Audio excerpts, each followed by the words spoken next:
Hai semuanya,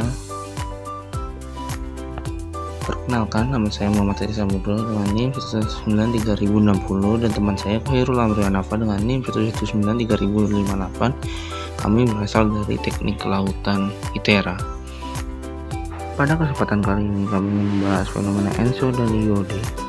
Pada kesempatan kali ini kami membahas tentang interaksi atmosfer dan laut, pengertian dan perbedaan ENSO dan IOD, proses terjadinya ENSO dan IOD, dampak yang ditimbulkannya, serta contoh dampak yang ditimbulkan di daerah Indonesia. Dipole mode atau disingkat DM merupakan fenomena pasangan antara atmosfer dan laut yang ditandai dengan perbedaan anomali dua kutub suhu muka laut di perairan Indonesia di sekitar Pulau Sumatera dan Pulau Jawa dengan perairan pantai timur benua Afrika.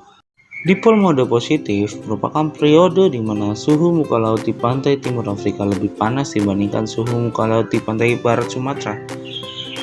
Dan kebalikannya, pada DM negatif, suhu muka laut di pantai timur Afrika lebih dingin dibandingkan suhu muka laut di pantai barat Sumatera. ENSO merupakan fenomena cuaca yang terjadi dengan naiknya suhu permukaan laut di atas normal pada wilayah Samudra Pasifik. Sedangkan IOD merupakan salah satu fenomena dominan yang mempengaruhi variasi iklim Indonesia yang merupakan fenomena yang terjadi di Samudra Hindia.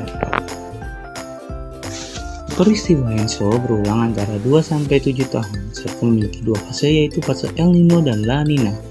El Nino merupakan fase panas Samudra Pasifik ekuatorial bagian tengah dan timur yang ditandai dengan manasnya suhu muka laut di Pasifik ekuator bagian timur atau anomali suhu muka laut di daerah tersebut menjadi positif.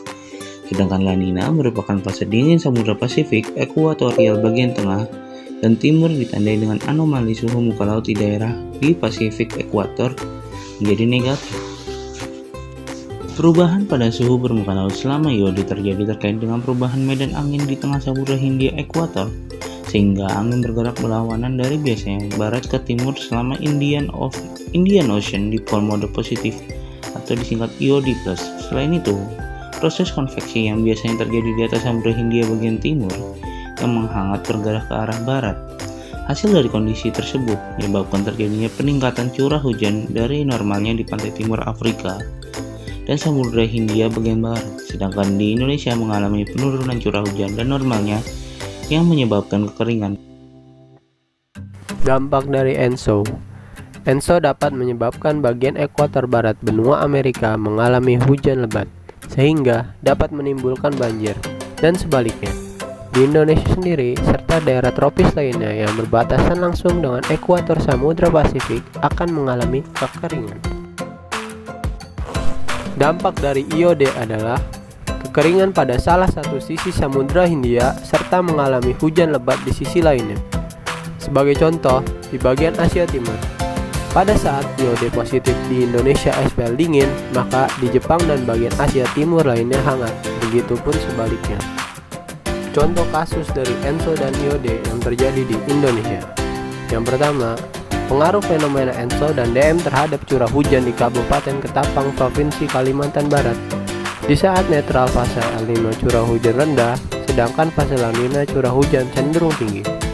Yang kedua, dampak dari fenomena IOD+ terhadap suhu di Kota Padang.